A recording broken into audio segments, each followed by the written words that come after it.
Hello नमस्ते, म safe Krishna. आज मैले बनाउँदैछु बटर गार्लिक सोस। हेर्नुहोस् है त, यहाँनिर मसँग इन्ग्रिडियन्ट छ। अलिकति भिडियो लामो हुनसक्छ तर स्किप नगरेर हेर्नु होला। यसको एक एक प्रोसेसहरू छ, स्टेप बाई स्टेप है त। ल म स्टार्ट गर्दैछु। यहाँनिर छ बटर, येलो बटर हो सल्टीमा। यो छ तपाईँको 500 ग्राम है त। यसलाई टक्क लाएर हालिदिने।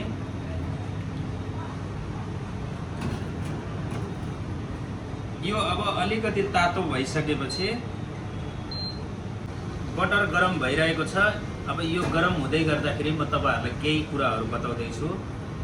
यो चाहिँ बटर गार्लिक सोस चाहिँ तपाईले ओकमा युज गर्न सक्नुहुन्छ, जस्तै बटर गार्लिक प्रन ड्राई या बटर पेपर सोस, या तपाईले डिमसमको तलबाट बेसमा लगाउने धेरै कुरा छ। यो चाहिँ होम बेस हो है, होममेड मास्टर सोस हो। अब यो तेल पनि गरम भइसकेको छ। यहाँनिर छ चोप गार्लिक। यो गार्लिक चाहिँ 200 ग्राम छ है। अनि गार्लिक चाहिँ फ्रेसै हुनुपर्छ है। तपाईहरुले कहीँ त्यो पिल गार्लिक लिएर गर्नु होला, त्यो नगर्नु होला। त्यो गर्नुभयो भने चाहिँ त्यति धेरै फ्लेभर मजा आउँदैन। त्यही भएर एकदम होल गार्लिकलाई ल्याएर छिलेर मजाले यसरी चोप गरेर बनाउनु होला। अनि यी देख्न सक्नुहुन्छ, यसलाई यसो गरेर टक्क लाएर भुन्ने। अब यो तपाईले खानाहरू, यसबाट धेरै खानाहरू निकाल्न सक्नुहुन्छ। यो सोस चाहिँ एकदम मास्टर रेसिपी हो। तपाईहरुले कुनै पनि डिसहरू, बटर गार्लिक वाला टाइपको डिसहरू तपाईले यसमा कुनै पनि भेजिटेबल या प्रन या चिकन या ल्याम या तपाईले राइस नुडल्स हैन, जस्तो butter garlic rice, butter garlic noodles हैन, धेरै चीजहरू चाहिँ यसबाट तपाईहरुले बनाउन सक्नुहुन्छ। एकदम राम्रो छ। सबै 1 बाई 1 स्टेप बाई स्टेप छ। तपाईहरुले चाहिँ स्किप नगरेर हेर्नु होला। यो रेसिपी एकदम राम्रो छ।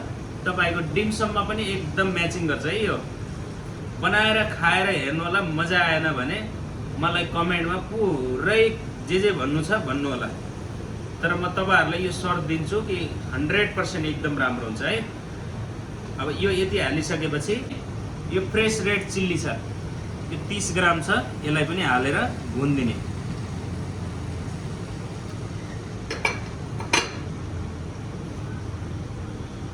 यस्तो टाइपको रेसिपीहरू, अलग अलग रेसिपीहरू मैले आफूले गरेको धेरै पहिलेका रेसिपीहरू पनि म हुने धेरै छन्, मैले राखेको छैन।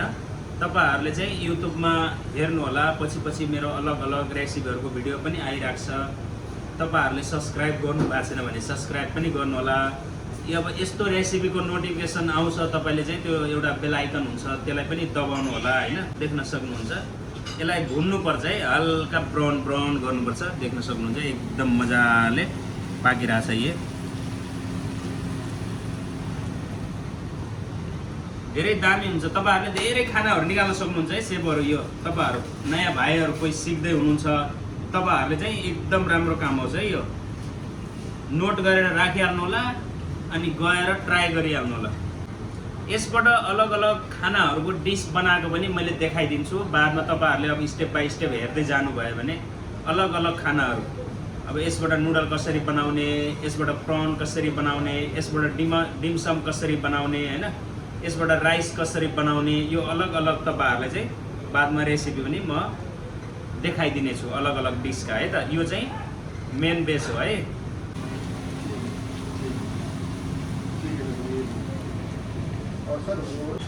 देख्न सक्नुहुन्छ। अब यति भइसकेपछि यहाँनिर छ मसँग कोरिएन्डर चोप।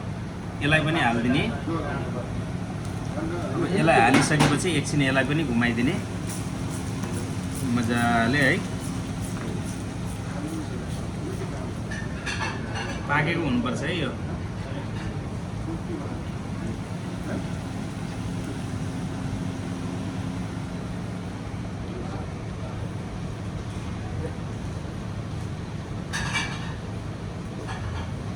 देख्न सक्नुहुन्छ पुरा यो चाहिँ एकदम मजाले पाक्नुपर्छ। यदि पाकेन भने चाहिँ तपाईहरुको गार्लिक चाहिँ तितो हुन्छ है।